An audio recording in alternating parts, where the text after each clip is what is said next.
80వ స్వాతంత్ర దినోత్సవ వేడుకలు తూర్పుగోదావరి జిల్లా వ్యాప్తంగా అంబరాన్నంటాయి. రాజమహేంద్రవరం ఆర్ట్స్ కళాశాల మైదానంలో జిల్లా స్థాయి స్వాతంత్ర దినోత్సవ వేడుకలు ఘనంగా జరిగాయి. స్వాతంత్ర దినోత్సవం సందర్భంగా నేటి ఉదయం నుంచే ఉత్సాహపూరిత వాతావరణం కనిపించింది. జాతీయవాదుల ఇళ్లపై జాతీయ జెండాలు ఎగురవేశారు. తమ జేబులకు మువ్వన్నెల జెండాలను ధరించి వేడుకల్లో పాల్గొన్నారు. తూర్పుగోదావరి జిల్లా కలెక్టర్ కీర్తి చేకూరి, జాయింట్ కలెక్టర్ వై మేఘస్వరూప్ ఇతర అధికారులతో కలిసి కలెక్టరేట్లో జాతీయ జెండాను ఎగురవేశారు. స్వాతంత్ర సమరయోధులకు నివాళులర్పించారు. రాజమహేంద్రవరం నగరపాలక సంస్థ కార్యాలయంలో commissioner Rahul Meena, city MLA Adireddy Srinivas తో కలిసి త్రివర్ణ పతాకాన్ని ఎగురవేశారు. దేశానికి స్వాతంత్ర్యం సాధించి పెట్టిన మహనీయుల స్ఫూర్తితో దేశ ప్రగతిలో ప్రతి పౌరుడు భాగం కావాలని వారు పిలుపునిచ్చారు. తొలుత కార్యాలయ ఆవరణలోని మహాత్మా గాంధీ, డాక్టర్ బిఆర్ అంబేద్కర్ విగ్రహాలకు పూలమాల వేసి ఘన నివాళులర్పించారు. ఈ కార్యక్రమంలో అధికారులు, సిబ్బంది పాల్గొన్నారు. రాజమహేంద్రవరంలోని బీజేపీ జిల్లా కార్యాలయంలో ఎంపీ దగ్గుపాటి పురంధరేశ్వరి, ఎమ్మెల్సీ సోము వీర్రాజు జాతీయ జెండాను ఎగురవేశారు. భారత్ మాతాకి జై అంటూ నినాదాలు చేశారు. ఈ కార్యక్రమంలో బీజేపీ నాయకులు, విద్యార్థులు పాల్గొన్నారు. స్వాతంత్ర సమరయోధుల త్యాగాల ఫలితంగానే నేడు మనం స్వేచ్ఛా వాయువులు పీలుస్తున్నామని, వారు కలలుగన్న భారతదేశాన్ని నిర్మించాల్సిన బాధ్యత ప్రతి ఒక్కరిపై ఉందని రాజమహేంద్రవరం సిటీ ఎమ్మెల్యే ఆదిరెడ్డి శ్రీనివాస్ పిలుపునిచ్చారు. స్వాతంత్ర దినోత్సవం సందర్భంగా తిలక్ రోడ్లోని నగర టీడీపీ కార్యాలయం వద్ద నిర్వహించిన వేడుకలకు ఆయన ముఖ్య అతిథిగా హాజరయ్యారు. జాతీయ జెండాను ఎగురవేసి జెండాకు వందనం చేశారు. ఈ కార్యక్రమంలో ఆయన తల్లిదండ్రులు, మాజీ ఎమ్మెల్సీ ఆదిరెడ్డి అప్పారావు, మాజీ మేయర్ ఆదిరెడ్డి వీర్రాఘవమ్మ, పార్టీ నాయకులు పాల్గొన్నారు. రాజానగరం నియోజకవర్గంలో 80వ స్వాతంత్ర దినోత్సవ వేడుకలు ఉత్సాహంగా, దేశభక్తి పూరిత వాతావరణంలో అంగరంగ వైభవంగా జరిగాయి. ఈ సందర్భంగా రాజానగరం శాసనసభ్యుల కార్యాలయం వద్ద ఏర్పాటు చేసిన ప్రత్యేక కార్యక్రమంలో ఎమ్మెల్యే బత్తుల బలరామకృష్ణ, బత్తుల వెంకటలక్ష్మి దంపతులు పాల్గొని మువ్వన్నెల జాతీయ పతాకాన్ని ఎగురవేశారు. అనంతరం రాజానగరం ఎంపీడీఓ కార్యాలయం నుండి గాంధీ బొమ్మ సెంటర్ వరకు 300 అడుగుల భారీ జాతీయ జెండాతో జరిగిన తిరంగా ర్యాలీలో పాల్గొన్నారు. రాజమహేంద్రవరంలో వివిధ ప్రాంతాల్లో జరిగిన స్వాతంత్ర దినోత్సవ వేడుకల్లో ఏపీఐఏసీ మాజీ చైర్మన్ శివరాం సుబ్రహ్మణ్యం పాల్గొని జాతీయ పతాకాన్ని ఆవిష్కరించారు. నగరంలోని దేవీచౌక్, సీతంపేట, జమీందారీ మెట్టు, పేపర్ మిల్లు ప్రాంతం, లాలా చెరువు వైశ్య హాస్టల్, మెయిన్ రోడ్ తదితర ప్రాంతాల్లో నిర్వహించిన వేడుకల్లో ఏపీఐఏసీ మాజీ చైర్మన్ శ్రీగగుళపు శివరాం సుబ్రహ్మణ్యం ముఖ్య అతిథిగా పాల్గొని జాతీయ పతాకాలను ఆవిష్కరించారు. ది రాజమండ్రి ప్రెస్ క్లబ్ ప్రాంగణంలో ప్రెస్ క్లబ్ అధ్యక్షుడు మోత బాల విజయ సారథి త్రివర్ణ పతాకాన్ని ఎగురవేశారు. జాతీయ గీతాలను ఆలపించి వందన స్వీకారం గావించారు. భారత్ మాతాకి జై అంటూ నినదించారు. ఈ కార్యక్రమంలో ప్రెస్ క్లబ్ కార్యవర్గ సభ్యులు, సీనియర్ పాత్రికేయులు, విద్యార్థులు పాల్గొన్నారు. గోదావరి పుష్కర యాత్రికులకు పుష్కర యాత్ర మధుర అనుభూతి నింపేలా సౌకర్యాలు, ఏర్పాట్లు చేపట్టాలని జిల్లా కలెక్టర్ కీర్తి చేకూరి అధికారులను కోరారు. కలెక్టరేట్ లో ఆమె గోదావరి పుష్కరాల సన్నాహక ఏర్పాట్లు, గ్రామ పంచాయతీలో పరిపాలన, పారిశుధ్య నిర్వహణ అంశాలపై అధికారులతో సమీక్ష సమావేశం నిర్వహించారు. ఈ సందర్భంగా మాట్లాడుతూ జిల్లాలో అధిక శాతం పుష్కర ఘాట్లు, పుష్కర నగరాలు గ్రామీణ ప్రాంతాల్లో ఏర్పాటు చేస్తున్నందున పుష్కరాలకు వచ్చే భక్తులకు ఎటువంటి అసౌకర్యం కలగకుండా గ్రామ పంచాయతీల ద్వారా ప్రణాళికాబద్ధమైన ఏర్పాట్లను చేపట్టాలని, పారిశుధ్యంపై ప్రత్యేక శ్రద్ధ వహించాలని పంచాయతీ శాఖ అధికారులను ఆదేశించారు. మెడికో డాక్టర్ ప్రియాంకను దారుణంగా కారుతో ఢీకొట్టి హత్య చేసిన నిందితులకు, వారికి సహకరించిన నాయకులకు జీవిత ఖైదు శిక్ష విధించినా సరిపోదని మాజీ ఎంపీ, వైసీపీ జాతీయ అధికార ప్రతినిధి, సిటీ నియోజకవర్గ ఇన్ఛార్జ్ మార్గాని భరతరాం స్పష్టం చేశారు. మెడికో డాక్టర్ ప్రియాంక సంతాప సభను రాజమహేంద్రవరం ఏవీ అప్పారావు రోడ్లో ఉన్న ప్రసాదిత్య మాల్ వద్ద నిన్న సాయంత్రం నిర్వహించారు. మార్గాని భరత్తో పాటు ఈ కార్యక్రమానికి హాజరైన వైసీపీ విశాఖ, విజయనగరం జిల్లాల కోఆర్డినేటర్, మాజీ మంత్రి కురసాల కన్నబాబు, ఎమ్మెల్సీ వరదు కళ్యాణి, తూర్పుగోదావరి జిల్లా అధ్యక్షులు మాజీ మంత్రి వేణుగోపాల్ కృష్ణ, మాజీ హోంమంత్రి తానేటి వనిత, అమలాపురం మాజీ ఎంపీ చింత అనురాధ, మాజీ ఎమ్మెల్యేలు Jakkampudi Raja, Satti Suryanarayana Reddy, Rauthu Suryaprakash Rao, YCP Rajahmundry parliament in charge doctor Guduru Srinivas, AP housing corporation మాజీ చైర్మన్ మేడ్పాటి సర్లారెడ్డి, వైసీపీ స్థానిక నాయకులు ప్రియాంక చిత్రపటానికి పుష్పాంజలి ఘటించారు. ఆమె ఆత్మకు శాంతి చేకూరాలని మౌనం పాటించారు. ఈ సందర్భంగా భారత్ మాట్లాడుతూ ఈ కేసు విచారణలో నిర్లక్ష్యంగా వ్యవహరించిన ప్రకాష్ నగర్ సీఐ బాజీలాల్ ను వెంటనే సస్పెండ్ చేయాలని డిమాండ్ చేశారు. ఖైదీల్లో పరివర్తనకు కృషి చేస్తున్నందుకు గాను Rajamahendravaram central jail superintendent yes Rahul విశిష్ట రాష్ట్రపతి పథకానికి ఎంపికయ్యారు. ఈ సందర్భంగా జైలు శాఖ అధికారులు, సిబ్బంది, సహచరులు ఆయనకు అభినందనలు తెలిపారు. ఖైదీల పునరావాసం, దిద్దుబాటు కార్యక్రమాలు, మానవతా దృక్పథంతో సేవలు, కారాగార పరిపాలనలో నిబద్ధతతో పనిచేసినందుకు ఈ ప్రతిష్టాత్మక పురస్కారం లభించిందని పేర్కొన్నారు. వచ్చే ఏడాది జనవరి 26న జరిగే గణతంత్ర దినోత్సవం సందర్భంగా రాహుల్ ఈ పురస్కారాన్ని అందుకుంటారు. తప్పుడు పత్రాలు సమర్పించి తూర్పుగోదావరి జిల్లా కోవూరు మండలంలోని వివిధ ఎస్బీఐ బ్యాంకు శాఖల నుంచి కోట్లాది రూపాయల రుణాలు పొందిన కేసులో ప్రధాన నిందితుడు కవల వెంకట నరసింహను హైదరాబాద్ లో అరెస్ట్ చేసి రిమాండ్కు తరలించినట్లు AP CID SP R Gangadharrao, Rajamahendravaram ASP Asma Farheen వెల్లడించారు. గతంలోనే ఈ కేసులో ప్రమేయం ఉన్న బ్యాంక్ సిబ్బందిని కూడా సిఐడి పోలీసులు అరెస్ట్ చేసి రిమాండ్కు పంపారు. సిఐడి వివరాల ప్రకారం నరసింహం 2018 నుండి 2020 మధ్య కాలంలో కొవ్వూరు పరిధిలోని వివిధ ఎస్బీఐ బ్యాంకు శాఖల్లో తప్పుడు పత్రాలు సమర్పించి బ్యాంక్ అధికారులతో కొమ్మక్కై సుమారు 11 కోట్లు వివిధ వ్యక్తుల పేర్లపై వారికి తెలియకుండానే రుణాలు పొందాడు. అనంతరం సదరు రుణ మొత్తాలను తన వ్యక్తిగత బ్యాంకు ఖాతాల్లోకి మళ్లించి వాటిని తిరిగి చెల్లించకుండా తప్పించుకుని తిరిగినట్లు దర్యాప్తులో వెల్లడైంది. గతంలో నరసింహను ఢిల్లీలో అరెస్ట్ చేసి తీసుకొస్తున్న సమయంలో పోలీసు వారి నుండి తప్పించుకుని పారిపోయాడు.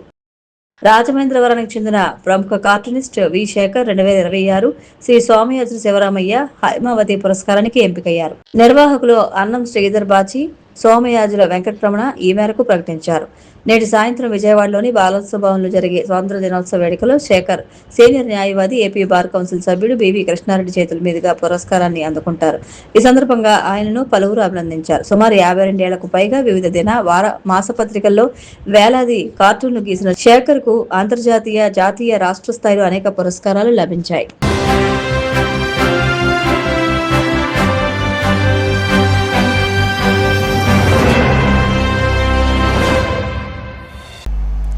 నమస్కారం.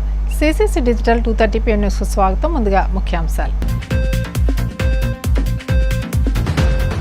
రాష్ట్రంలోని 130 జలాశయాల్లో పంపుడు స్టోరేజ్ ప్రాజెక్టుల ఏర్పాటుపై సీఎం చంద్రబాబు ఫోకస్. సెప్టెంబర్ నాటికి 6 లక్షల PM సూర్యఘర్ సోలార్ కనెక్షన్ల ఏర్పాటుకు ఆదేశం. హైదరాబాద్ ఐటెక్స్లో రెండో రోజు ఘనంగా 14వ సిఎన్సి ఎక్స్పో. ప్రత్యేక ఆకర్షణగా నిలిచిన బీసీఎన్ సంస్థ నెలెన్ టీవీ స్టాల్. భీమవరం నియోజకవర్గ టీడీపీ కార్యాలయంలో ప్రజా దర్బార్ కార్యక్రమం. ప్రజల నుంచి అర్జీలు స్వీకరించిన నియోజకవర్గ ఇన్ఛార్జ్ మాజీ ఎంపీ తోట సీతారామలక్ష్మి. నరసాపురంలో రాష్ట్ర ఫుడ్ కమిషన్ చైర్మన్ చిత్తా విజయప్రతాప్ రెడ్డి ఆకస్మిక తనిఖీలు. నియోజకవర్గంలో పరిశీలించిన అన్ని చోట్ల పనితీరు బాగుందని వెల్లడి. ఆంధ్రప్రదేశ్ను ఇంధన రంగంలో అగ్రగామిగా నిలబెట్టే దిశగా ముఖ్యమంత్రి చంద్రబాబు కీలక ఆదేశాలు జారీ చేశారు. రాష్ట్రంలోని 130 జలాశయాల్లో పంపుడు స్టోరేజ్ ఎనర్జీ ప్రాజెక్టుల ఏర్పాటుకు గల అవకాశాలు, సాధ్యాసాధ్యాలపై సమగ్రంగా అధ్యయనం చేయాలని అధికారులను ఆదేశించారు. అమరావతి సచివాలయంలో ఇంధన శాఖ పనితీరుపై నిర్వహించిన సమీక్షా సమావేశంలో ఆయన ఈ దిశానిర్దేశం చేశారు. పోలవరం ప్రాజెక్టు వద్ద పంపుడు స్టోరేజ్ ప్రాజెక్టు ఏర్పాటు ప్రతిపాదనపై చర్చిస్తూ రాష్ట్రంలోని ఇతర జలాశయాల వద్ద కూడా ఇలాంటి ప్రాజెక్టుల ఆర్థిక సాధ్యతపై నివేదిక సిద్ధం చేయాలని సూచించారు.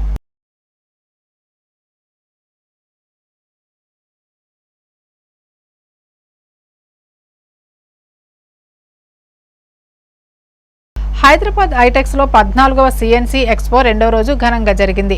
వివిధ నెట్వర్క్లకు చెందిన ఆపరేటర్లు స్టాల్స్ ఏర్పాటు చేశారు. దీనిలో భాగంగా the Bhimavaram community network BCN సంస్థ ఏర్పాటు చేసిన నెలెన్ టీవీ స్టాల్ విశేషంగా ఆకట్టుకుంది. అతి తక్కువ ధరకే అపరిమితమైన ఎంటర్టైన్మెంట్ కంటెంట్ అందించడానికి నాంది పలికి సిటీవీ ఛానల్స్ అందుబాటులోకి ఇండియాలోకి ఫస్ట్ టైం ఇంట్రడ్యూస్ చేశామని, 4K RDK Linux best IPTV బాక్స్ను లెనెన్ టీవీ పేరుతో కస్టమర్స్కు అందుబాటులోకి తీసుకురావడం జరిగిందని బీసీఎన్ సంస్థ మేనేజింగ్ పార్ట్నర్స్ రుద్రరాజు శ్రీనివాసరాజు, ముదునూరి రాజగోపాలరాజు తెలిపారు. నెలెన్ TV fire stick and smart TV ద్వారా 300కు పైగా live TV channels, OTT apps, BCN local ఛానల్స్ను నిరంతరాయంగా వీక్షించవచ్చని పేర్కొన్నారు. నెలెన్ టీవీ యాప్ ఉపయోగాలను టెక్నికల్ స్టాఫ్ వివరించారు. ఈ కార్యక్రమంలో సంస్థ డైరెక్టర్లు ఆర్ లోకేష్ వర్మ, రాహుల్ వర్మ, లెనెన్ టీవీ సిబ్బంది పాల్గొన్నారు.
కూడా అవేర్నెస్ కోసం ఇక్కడ కొత్త టెక్నాలజీ అన్ని మేము పెట్టడం 2023 నుంచి కూడా కేబుల్ ఆర్ఎఫ్ కనెక్షన్స్ అన్ని తగ్గటం, ఇంటర్నెట్ కనెక్షన్ పెరగటం, యూట్యూబ్ కానీ నెంబర్ ఆఫ్ కంటెంట్ కానీ హెచ్డీలో రావడం జరుగుతుంది. బట్ ఇప్పుడైతే త్రూ యాప్ ద్వారా ఏదైతే లైవ్ ఛానల్స్ కానీ యాప్స్ కానీ చూడటం వల్ల కస్టమర్ కి బాక్స్ బడ్డీని కానీ టేబుల్ బడ్డీని కానీ ఇదేం లేకుండా ఉంటుంది. సపోజ్ ఏదైనా రాజమండ్రి కస్టమర్ ఉంటే ఒక బాక్స్ ఉంటే అది హైదరాబాద్ వచ్చి పనిచేసేది కాదు. అదే బాక్స్ ఆ రేట్ పెట్టుకున్నా అదంతా వేస్ట్ అయ్యేది.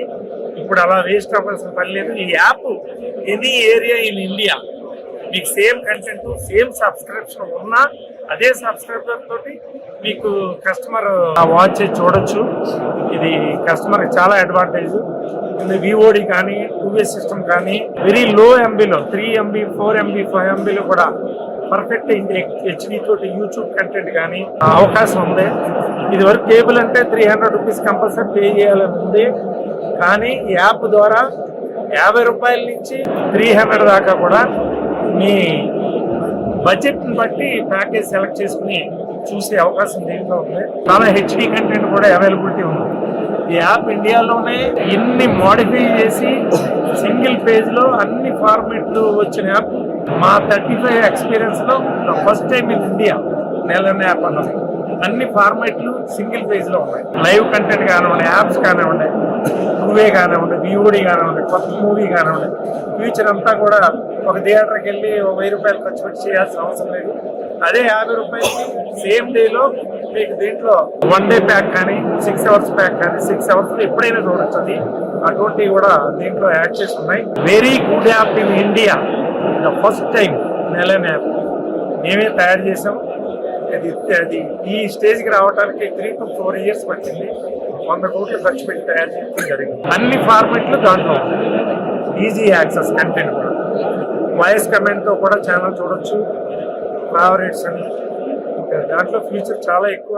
ఎన్ని చెప్పినా ప్రజల సమస్యలపై అందిన అర్జీల పరిష్కారానికి కృషి చేస్తానని రాజ్యసభ మాజీ సభ్యురాలు భీమవరం నియోజకవర్గ టీడీపీ ఇన్ఛార్జ్ తోట సీతారామలక్ష్మి అన్నారు. పశ్చిమ గోదావరి జిల్లా భీమవరం నియోజకవర్గ టీడీపీ కార్యాలయంలో నిర్వహించిన ప్రజా దర్బార్ కార్యక్రమంలో జిల్లాలోని ఎమ్మెల్యేలు, నియోజకవర్గ ఇన్ఛార్జీలు పాల్గొని స్థానిక ప్రజల నుండి అర్జీలు స్వీకరించారు. ఈ సందర్భంగా ఆచంట ఎమ్మెల్యే పితాని సత్యనారాయణ మాట్లాడుతూ ప్రతి శుక్రవారం నిర్వహిస్తున్న ప్రజా దర్బార్ కార్యక్రమంలో అందిన అర్జీల సత్వర పరిష్కారానికి కృషి చేస్తామన్నారు.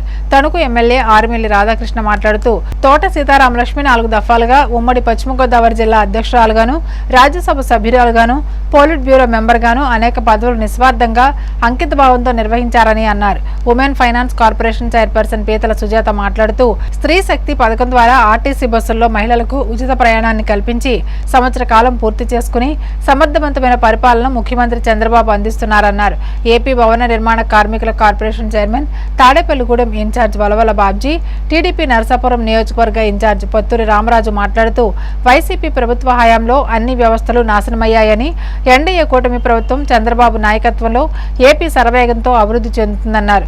ఈ కార్యక్రమంలో ఏఎంసీ చైర్మన్ కలిదిండి సుజాత రామచంద్రరాజు, మాజీ chairman Indukuri Ramalingaraju, AP Krishna Balija corporation chairman Ganta Trimurthulu, corporation డైరెక్టర్లు ఉప్పులూరి చంద్రశేఖర్, పామర్తి వెంకటరామయ్య, ఎండి షబీనా, టీడీపీ రాష్ట్ర యువత కార్యనిర్వాహక కార్యదర్శి కోళ్ల నాగబాబు, మహిళా కార్యనిర్వాహక కార్యదర్శి మాదాసు కనకదుర్గ, టీడీపీ మండల పట్టణ అధ్యక్ష కార్యదర్శులు కొల్లేపర శ్రీనివాస్, వీరవల్లి శ్రీనివాస్, కొయ్యలగడ్డ గణపతి, కోళ్ల సీతారాం, చెల్లుబేను గోవింద్, టీడీపీ నాయకులు నెదురూరు గంగాధర్ తిలక్, టీవీవి ప్రసాద్, పడమట సోమేశ్వరరావు, శ్రీనివాస్, సయ్యద్ నసీమా బేగం, గంధం రాధాకుమారి, అంబల జోగేశ్వరి, ఎస్కే రజియా బేగం, ఎండి ఫిరోజ్, మల్లుల పరమేశ్వరరావు, మండల పట్న గ్రామ వార్డు కమిటీల నాయకులు, క్లస్టర్ యూనిట్ బూత్ కన్వీనర్లు పాల్గొన్నారు.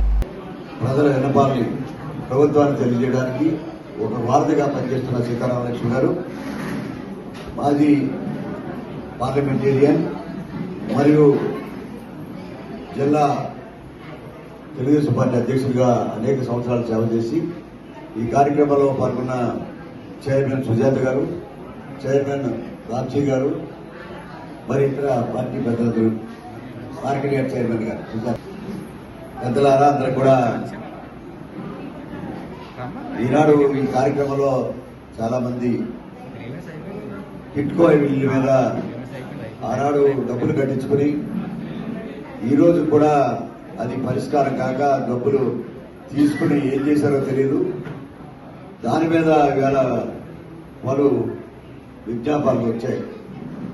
అదే కాకుండా వృద్ధాప్య పెన్షన్లు కానీ, వితంతు పెన్షన్లు కానీ, ఇళ్ల స్థలాలకు కానీ, లేదు ఈ సీఎం రిలీఫ్ యొక్క కార్యక్రమంలో భాగంగా ఇవన్నీ కూడా ఈరోజు ఇచ్చిన ఫిర్యాదుదారులందరూ కూడా న్యాయం చేస్తామని ప్రభుత్వ పక్షాన విన్నవించుకుంటూ ఈ కార్యక్రమాన్ని సద్వినియోగం చేసుకున్న ప్రతి అప్లికెంట్ కూడా హృదయపూర్వకంగా ప్రభుత్వ పక్షాన న్యాయం చేస్తామని చెప్పే కార్యక్రమం చేస్తూ సెలవు తీసుకుంటా ఉన్నాం. తెలుగుదేశం పార్టీ జిల్లా ప్రధాన కార్యాలయం శంకుస్థాపన చేసుకోవడం, ఈ సందర్భంగా ఒక సుదినం, ఈరోజు వరలక్ష్మి వ్రతం ప్రారంభమైనటువంటి మొదటి శుక్రవారం. మేడం గారికి అందరికీ కూడా శుభాకాంక్షలు తెలియజేసుకుంటూ ఈరోజు పార్టీ కార్యాలయం శంకుస్థాపన కూడా మన జిల్లా అధ్యక్షుడు రామరాజు గారు చేతుల మీదుగా చేసుకోవటం చాలా ఆనందంగా ఉంది. రాష్ట్రంలో ఉన్నటువంటి అన్ని పార్లమెంటరీ పార్టీ ఆధ్వర్యంలో జిల్లా పార్టీ కార్యాలయాలు నిర్మాణం చేయాలని మన గౌరవ జాతీయ పార్టీ అధ్యక్షులు చంద్రబాబు నాయుడు గారి ఆలోచనలకు అనుగుణంగా యువ నాయకులు, మన Telugu Desam party working president Lokesh గారి నాయకత్వంలో ఈరోజు అన్ని జిల్లాలను కూడా ఒకే డిజైన్తో తెలుగుదేశం పార్టీ కార్యాలయాన్ని నిర్మించాలనే సంకల్పం చేసి దానిలో భాగంగా మనం ఈ కార్యక్రమాన్ని నిర్వహించుకున్నాం. ఈరోజు మనందరికీ కూడా తెలుసు, ఉమ్మడి పశ్చిమ గోదావరి జిల్లాలో తెలుగుదేశం పార్టీకి ఒక బలమైనటువంటి జిల్లాగా అనేక సార్లు ప్రభుత్వ ఏర్పాటులో ఉమ్మడి పశ్చిమ గోదావరి జిల్లా కీలకంగా ఫలితాలను ఇచ్చినటువంటి విషయాన్ని మనందరం కూడా గుర్తు చేసుకోవాలి. అందులో మన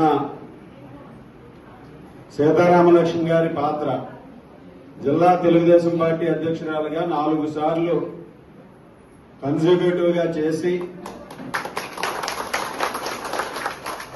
ఏ కార్యకర్త పార్టీ కష్టాల్లో ఉన్నప్పుడు, పార్టీ అధికారంలో లేనప్పుడు, ఇటు భీమవరం ఎక్కడ, పోలవరం ఎక్కడ, ఆ వయసులో కూడా ఏ కార్యక్రమం, ఏ కార్యకర్త పిలిపించినా సరే అంత దూరం వెళ్లి ట్రావెల్ చేసి ఆ కార్యక్రమానికి అటెండ్ అయ్యి వారు దాన్ని విజయవంతం చేసినటువంటి పరిస్థితి.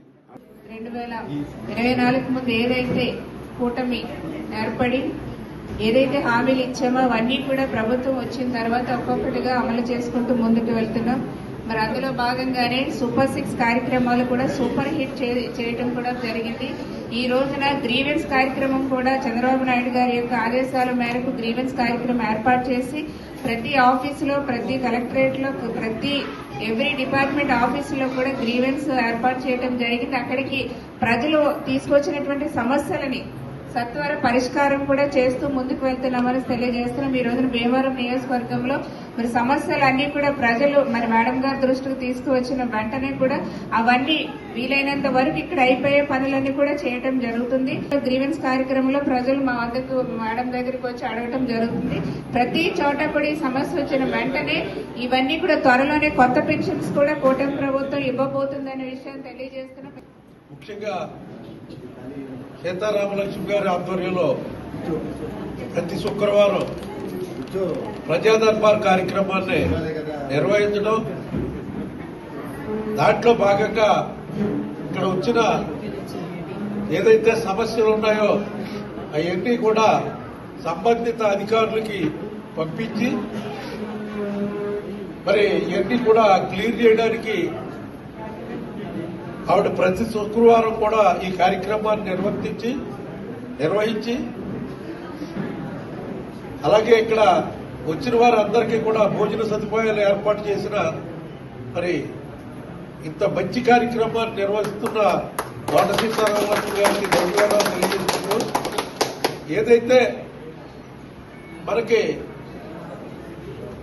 తెలుగుదేశం పార్టీ నుంచి ఉన్న ఇన్స్ట్రక్షన్స్ ప్రకారంగా మనం ఎన్నో కార్యక్రమాలు చేస్తా ఉన్నాం. అందులో ఈ గ్రీవెన్స్ కానీ, అలాగే సీఎం రిలీఫ్ ఫండ్, ఇది చాలా మందికి సేవ తీరుతుంది. ఎందుకంటే ఆరోగ్యశ్రీ ద్వారా అన్ని హాస్పిటల్లో ఉండదు. ఎవరి డబ్బులు పెట్టుకుని వాళ్ళు చేయించుకుని వచ్చిన తర్వాత ఆ బిల్లులు తీసుకొచ్చి ఇస్తే మరి తప్పనిసరిగా మరి గత ప్రభుత్వంలో కంటే మన ప్రభుత్వంలో 10 రెట్లు ఎక్కువ ఈవేళ సీఎం రిలీఫ్ ఫండ్ ద్వారా ప్రజలందరూ కూడా రిలీఫ్ పొందుతున్నారని చెప్పి తెలియజేసుకుంటూ ఇవాళ జనసేన భీమవరంలో కానీ నర్సాపురంలో కానీ గుడుల్లో కానీ జనసేన ఉండటం వల్ల తెలుగుదేశం పార్టీ కార్యకర్తలకి కొంచెం ఏదైనా పనుల విషయంలో కొన్ని ఇబ్బందులు పడుతున్నారు. సీతారామ లక్ష్మణ్ గారు అవన్నీ కూడా అధిగమించి ఇక్కడ వచ్చిన కార్యకర్తలకు అందరికీ కూడా అన్ని సదుపాయాలు కల్పిస్తూ ఇవాళ గ్రీవెన్స్లో వాళ్ళ యొక్క కష్ట సుఖాలని వాళ్ళ సమస్యల్ని తీర్చడానికి ఎంతో కృషి చేస్తూ ఉన్నారు. అలాగే పార్టీ కూడా తెలుగుదేశం పార్టీ ఏ కార్యక్రమం ఇచ్చినా కూడా ఆవిడ విజయవంతంగా పూర్తి చేస్తూ ఉన్నారు.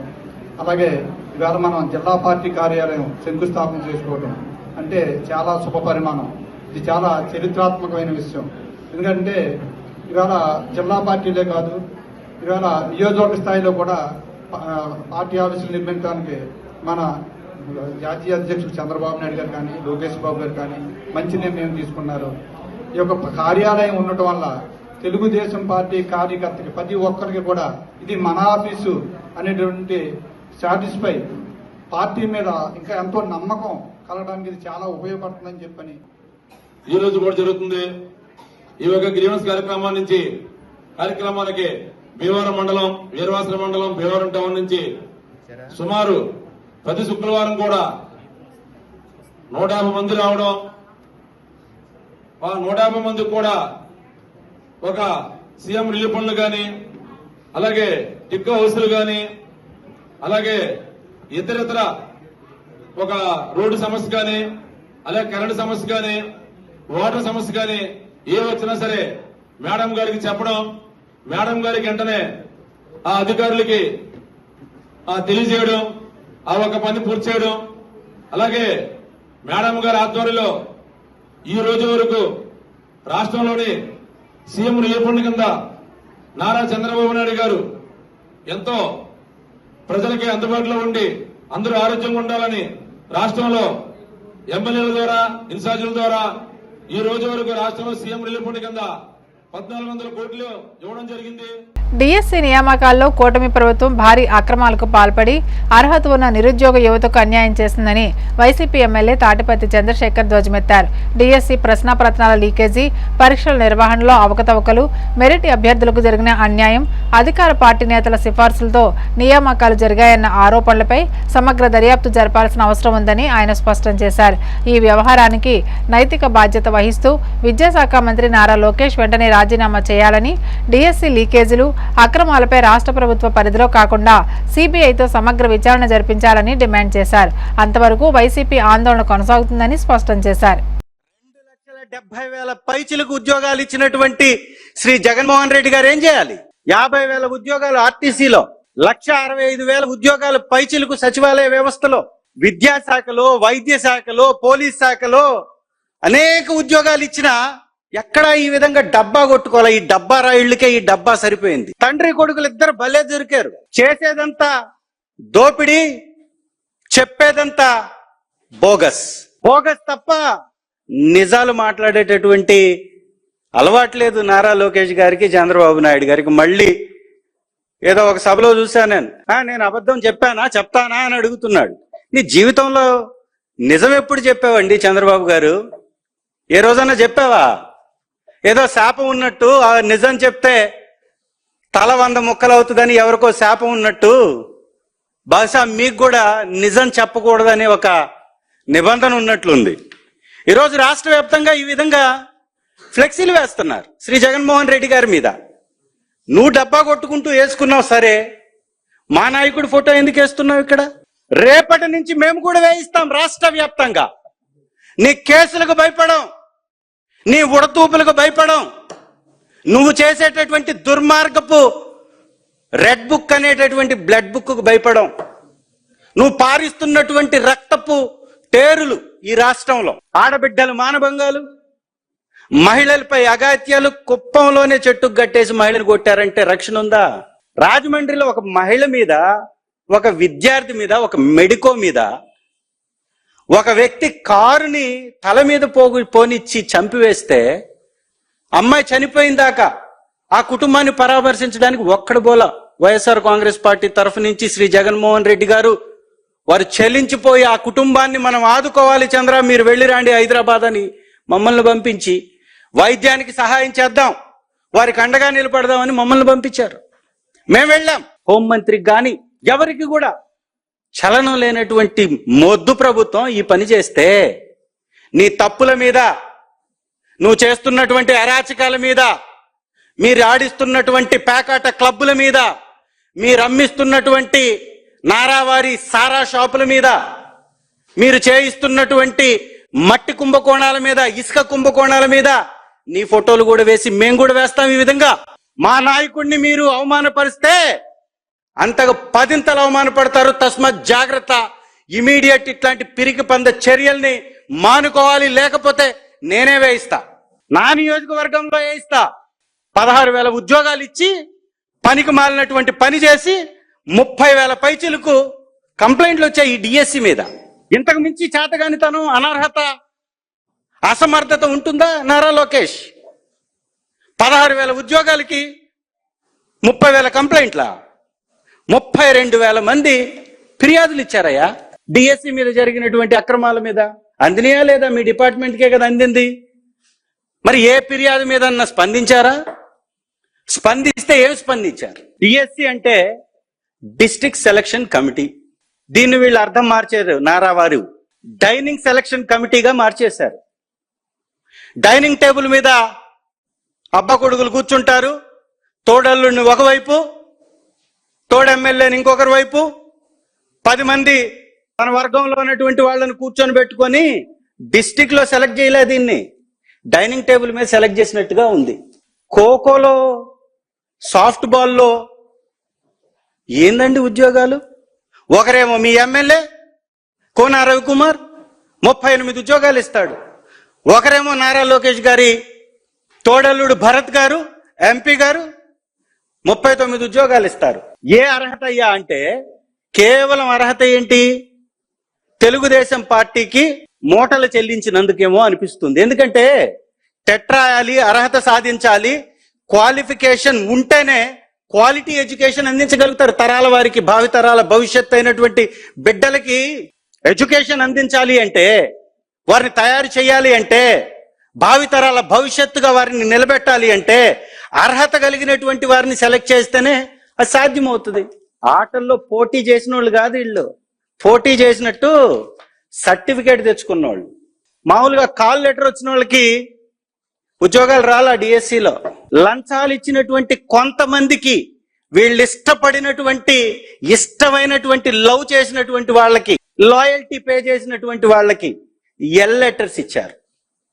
ఈ ఎల్ అంటే మీరు చాలా అనుకోవచ్చు, ఏదైనా అనుకోవచ్చు. అది కాల్ లెటర్ కాదు, వీళ్ళు నచ్చినటువంటి వాళ్ళకి ఇచ్చిన ఎల్ లెటర్స్. ఇవన్నీ ఒకటా రెండా? నిజంగా డిఎస్సి నియామకాలు జరగాలంటే ఎలా జరగాలి సార్? దానికి ఒక 5-6 అంచెల వ్యవస్థ ఉంది. కాకినాడ జిల్లా పిఠాపురంలోని పలు దేవాలయాలను ఉప ముఖ్యమంత్రి పవన్ కళ్యాణ్ సతీమణి అన్నా లెజినోవా సందర్శించారు. పాదగయ క్షేత్రంలో కుక్కుటేశ్వర స్వామిని దర్శించుకుని ప్రత్యేక పూజలు చేశారు. శ్రీపాద శ్రీవల్లభ మహాసంస్థానాన్ని సందర్శించారు. ఆలయ అధికారులు ఆమెకు స్వాగతం పలికి దర్శన ఏర్పాట్లు చేశారు. అన్నా లెజినోవాను చూసేందుకు, ఆమెతో ఫోటోలు దిగేందుకు భక్తులు ఆసక్తి చూపారు.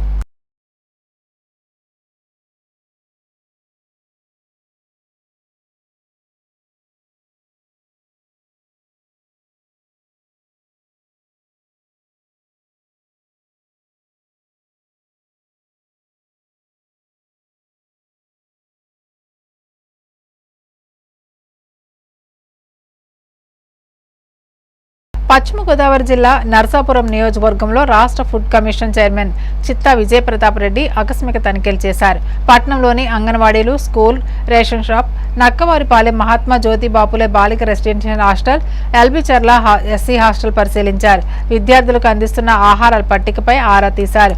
వంటగదుల పరిశీలన, మధ్యాహ్న భోజన పథకంపై విద్యార్థులను అడిగి తెలుసుకున్నారు.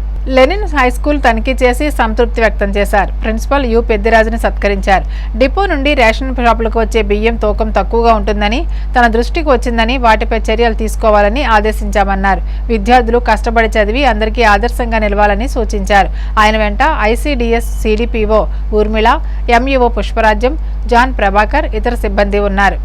ఈరోజు నేను మన భీమవరం జిల్లా సంబంధించి నర్సాపురంలోని మెయిన్ టౌన్లో, ఈ నియోజకవర్గం టౌన్లో కొన్ని అంగన్వాడీలు, కొన్ని రేషన్ షాప్స్, ఎంఎల్ఎస్ పాయింట్, కొన్ని హై స్కూల్స్, అలాగే కొన్ని హాస్టల్స్ కూడా చూడడం జరిగింది. దీంట్లో ముఖ్యంగా ఎంఎల్ఎస్ పాయింట్ నుంచి కొంచెము రైస్ సరిగా రావట్లేదు తూకం ప్రకారము. ఆ బయోమెట్రిక్ వేయడానికి పోతే కన్నా వాళ్ళు 1-2 రోజులు తిప్పుతా ఉన్నారు. ఎందుకంటే వాళ్ళు బయోమెట్రిక్ వేయించుకొని డైరెక్ట్ పంపించాలండి. కానీ అలా కాకుండా డైరెక్ట్ మూవ్మెంట్ జరుగుతూ ఉంది. అది ఎంఎల్ఎస్ పాయింట్ వాళ్ళు చేస్తున్న చిన్న పొరపాట్లు.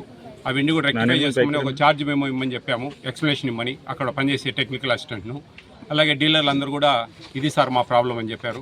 తర్వాత 17 రూపాయలు తీసుకోవాలి చక్కెరకు ప్రతి ఒక్కరు కూడా, కానీ 20 తీసుకుంటా ఉన్నారు. ప్రజలు కూడా గమనించండి, ఖచ్చితంగా 17 రూపాయలు ఇవ్వండి. ఫోన్పే, వాళ్ళ ఫోన్పేను మేము వాళ్ళ క్యూఆర్ కోడ్ను స్టిక్ చేసి పెట్టమని చెప్పాము వాళ్ళ రేషన్ షాప్లలో. కాబట్టి మనము ఆల్మోస్ట్ ఆల్ ఒక 50-60% ఈ ఫోన్పేకి మనము క్యూఆర్ కోడ్ ద్వారా పంపించచ్చు 17 రూపాయలు. ఎందుకంటే అండి, రూపాయి, 2 రూపాయలు, 3 రూపాయలు అనేది కాదు, అదొక సిస్టమ్, అదొక గౌరవం. మనం 17 రూపాయలకు అమ్మాలనేది ఒక మ్యాండేటరీ. అట్లా కాకుండా ఎక్కువగా అమ్మడం అనేది తప్పు. అది అందరూ కూడా గమనించాలి. ఇంకా స్కూల్స్ విషయంలో హై స్కూల్కి వెళ్ళాము. పెద్దిరాజు గారు హెడ్ మాస్టర్ చాలా అద్భుతంగా చేస్తూ ఉన్నాడు. ఆయన మేము బాగా, ఆయన ఒక ఆదర్శంగా నేను వర్ణిస్తాను. ఆయన ఈ గవర్నమెంట్ హై స్కూల్స్లో, ముఖ్యంగా మిడ్ డే మీల్స్లో ఆయనకు మేము బాగా అప్రిషియేట్ చేసి సన్మానించడం జరిగింది. అంగన్వాడీ సెంటర్స్ పర్లేదండి, బాగానే ఉన్నాయి. చిన్న చిన్న ల్యాబ్స్ ఉంటే చెప్పాము. ఇప్పుడు మహాత్మా జ్యోతిబా పూలే దగ్గర ఉన్నాము. చాలా అద్భుతంగా ఉంది ఇక్కడ. మంచి రిజల్ట్ కూడా before last year 592, last year 580 వచ్చింది. ఈసారి 585, 590 వరకు టార్గెట్ పెట్టుకొని బాగా వాళ్ళు ప్రిపేర్ అవుతా ఉన్నారు. పిల్లలు కూడా ఫుడ్ విషయంలో అంతా సాటిస్ఫైడ్గా ఉన్నారు. ఇక్కడ టెండర్దారులు కూడా ఎగ్ సైజ్ అయితేనేంటి, కూరగాయలు అయితేనేంటి అన్ని సక్రమంగా మంచి క్వాలిటీగా పంపిస్తూ ఉన్నారు. వాళ్ళకు కూడా ఫుడ్ కమిషన్ తరఫున అందరికీ ప్రత్యేక ధన్యవాదాలు. ఎందుకంటే పేద పిల్లలండి, వాళ్ళకు మనం ఫుడ్ సక్రమంగా ఇవ్వాలి. ఇక్కడ సంపాదించు అంత మినిమంగా వాళ్ళకు సరిపోయేమైనా, అంతేగాని అత్యాశకు పోతే మటుకు వాళ్ళ కడుపులు కొట్టిన వాళ్ళు అవుతారు. అర్థం చేసుకోవాలి ప్రతి ఒక్కరు కూడా. పేద బడుగు బలహీన వర్గాలకు కేంద్ర రాష్ట్ర ప్రభుత్వాలు ఇస్తున్న ఉచిత భోజనాలకు మేము వాళ్ళ ప్రతినిధులుగా ఈ స్టేట్లో తిరుగుతూ ఉంటాను. మాకు ఒక 5 మంది మెంబర్స్ ఉంటారు. వాళ్ళు కూడా నలుమూలలా తిరుగుతూ ఉంటారు. నేను నెల ఒక 4-5 జిల్లాలు ఈ విధంగా రోజుకు 2 రోజులు 3 రోజులు ఒక జిల్లా తిరగడం జరుగుతుంది. ఈ ప్రతి ఒక్క నియోజకవర్గం చూడాలి ఎలా ఉన్నాయి ఏంటి అనే ఉద్దేశంతో చిన్న రూరల్లో ఉన్న నియోజకవర్గాలకు కూడా పోవడం జరుగుతూ ఉంది. ఏపీ స్టేట్ ఫుడ్ కమిషన్, కేంద్ర రాష్ట్ర ప్రభుత్వాలు ఇస్తున్న ఐసిడిఎస్ అంగన్వాడీ వ్యవస్థ, PDS public distribution system, free బియ్యము, ఆ తర్వాత ఎండిఎం మధ్యాహ్న భోజన పథకము, ఆల్ వెల్ఫేర్ హాస్టల్స్, వీటన్నిటి మీద పనిచేస్తుంది. వీటి మీద మాత్రమే పనిచేస్తుంది. చివరగా పిఎం మాతృవందన యోజన అని చెప్పేసి ఫస్ట్ డెలివరీకి 5,000 రూపాయలు, సెకండ్ డెలివరీ గర్ల్ బేబీ అయితే కన్నా 6,000 రూపాయలు ఇచ్చే పథకాల మీద మాత్రమే ఏపీ స్టేట్ ఫుడ్ కమిషన్ పనిచేస్తుంది. ఈ ఫుడ్ కమిషన్ ఫుడ్ ఉంది కదా అని చెప్పి హోటళ్ళు, రెస్టారెంట్లు, డాబాలు ఇవన్నీ మా పరిధి కాదండి. దయవుంచి అర్థం చేసి దాని ఫుడ్ సేఫ్టీ వాళ్ళు చూస్తారు, మేము కాదు. ఈ నియోజకవర్గం పర్వాలేదు అనిపించింది, సంతోషం అనిపించింది నాకు. ఇంకా 2 హాస్టల్స్ ఉన్నాయి, చూసి తర్వాత కూడా ఇంకా కొన్ని విషయాలు తెలియజేస్తాను. వార్తలు ముగించే ముందు ముఖ్యాంశాలు మరోసారి. రాష్ట్రంలోని 130 జలాశయాల్లో పంప్డ్ స్టోరేజ్ ప్రాజెక్టుల ఏర్పాటుపై సీఎం చంద్రబాబు ఫోకస్. సెప్టెంబర్ నాటికి 6 లక్షల పీఎం సూర్యఘర్ సోలార్ కనెక్షన్ల ఏర్పాటుకు ఆదేశం. హైదరాబాద్ ఐటెక్స్లో 2వ రోజు ఘనంగా 14వ సిఎన్సి ఎక్స్పో. ప్రత్యేక ఆకర్షణగా నిలిచిన బీసీఎన్ సంస్థ నెలెన్ టీవీ స్టాల్. భీమవరం నియోజకవర్గ టీడీపీ కార్యాలయంలో ప్రజా దర్బార్ కార్యక్రమం. ప్రజల నుంచి అర్జీలు స్వీకరించిన నియోజకవర్గ ఇన్ఛార్జ్ మాజీ ఎంపీ తోట సీతారామలక్ష్మి. నరసాపురంలో రాష్ట్ర ఫుడ్ కమిషన్ చైర్మన్ చిత్తా విజయప్రతాప్ రెడ్డి ఆకస్మిక తనిఖీలు. నియోజకవర్గంలో పరిశీలించిన అన్ని చోట్ల పనితీరు బాగుందని వెల్లడి. సీసీ సమాప్తం. నమస్కారం.